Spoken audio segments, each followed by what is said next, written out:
update information about the latest disease, symptoms, or other diseases automatically, and then also share these things, these items received by your clinic with other institutions to help for peer-to-peer knowledge? Mm-hmm. So there's a number of issues in that particular question. Yep. The range of IT software that we use is significant. We have, I think I have mentioned, but again I'll say, our billing system is through one piece of software. Our clinical notes are through another piece of software, so those two pieces need to integrate, and that's been part of our problems. In addition to that, we have many licenses and agreements with counterparties. So, for example, should you look up the Therapeutic Guidelines of Australia, that is a not-for-profit organisation that provides information to the medical profession to provide input about different diseases, outcomes. If you look at particular segments within the medical fraternity, then there are other licenses and other sources of information that come with those particular segments. If you then start to think about the pharmaceutical interactions, where you might have medications interacting poorly, then there's a number of license agreements that we hold with that. So that's the inputting. When it comes to outgoing of information, for example, everyone would be aware that we're in the midst of an influenza potential outbreak. We've also have communicable diseases like chickenpox, measles, etc. So the medical fraternity are under obligation to advise that through to public health as soon as there's been an outbreak identified.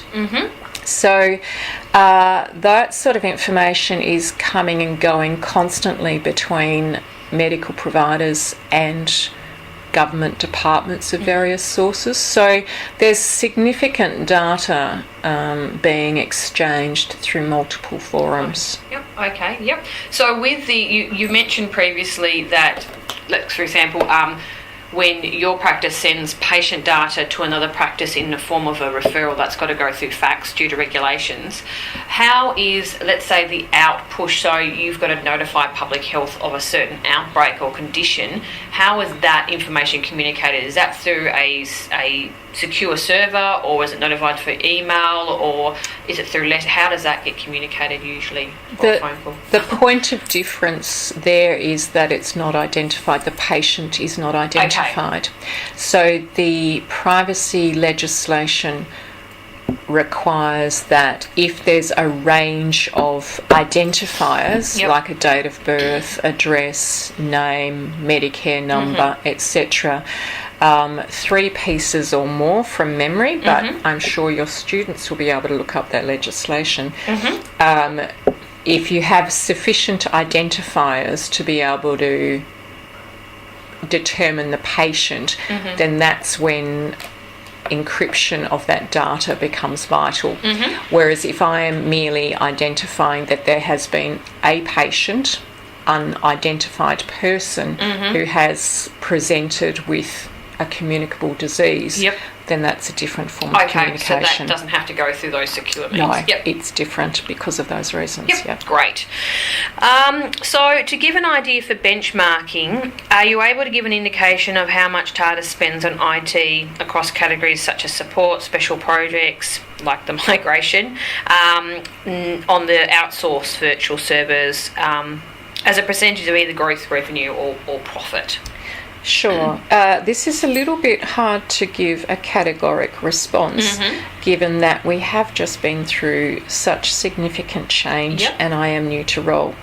That said, I understand that to buy a new server was going to cost me in the vicinity of $80,000. That would have, for an in-house server, which would then last me ballpark 6-7 years and be at the end of its useful life.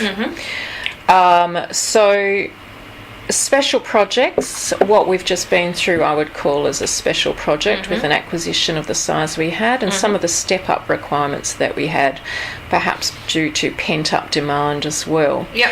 So to give you an estimate, I would say our ongoing contract with our IT providers, just for business as usual type IT, is about 1.5% of our gross revenue.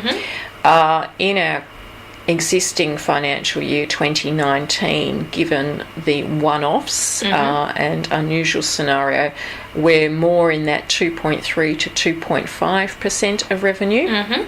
Currently doing the 2020 budget. It's hard to estimate because we're still partway through this project. I need to have physical service still excluded from the current scenario that we're in. So as a guide, I would say to the students, base 1.5 up to about 2.5 for one-offs and unusual events as a percentage of our gross revenue. Yep. Okay, great. Thanks, Billy. Final question. So, given that the situation where TARDIS has to deal with confidential, time-critical and patient data to comply with government policies during the acquisition process as well as in your business as usual, and this data sometimes needs to be instantly accessible, have you considered incorporating any risk and change management strategies for when you might not be able to do this? We do have, so all medical providers are accredited by the government every 3 years, and one of the requirements that we need to satisfy is if there's a power failure, for example, which would mean that we couldn't instantly access our data, and we have an emergency kit ready, and it's old-fashioned.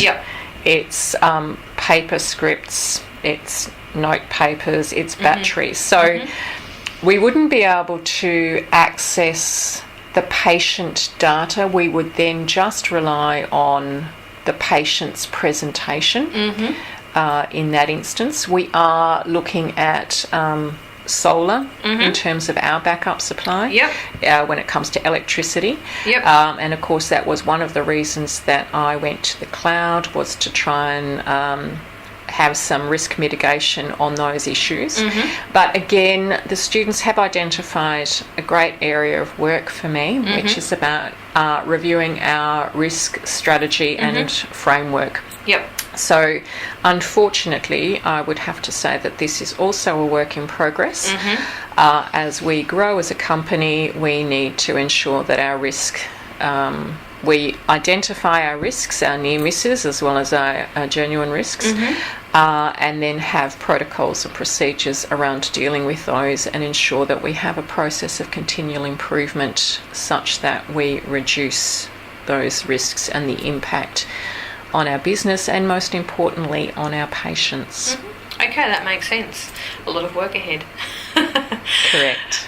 So on behalf of 707, I'd just like to say thank you, Billy, for taking the time to do these interviews with us over the last 4 time points, and I'm sure we both look forward to see what the students have in store for you. Absolutely, it's my pleasure. I hope that it's an interesting project for your students to work on. It certainly is. Thanks, Billy. Great, thank you.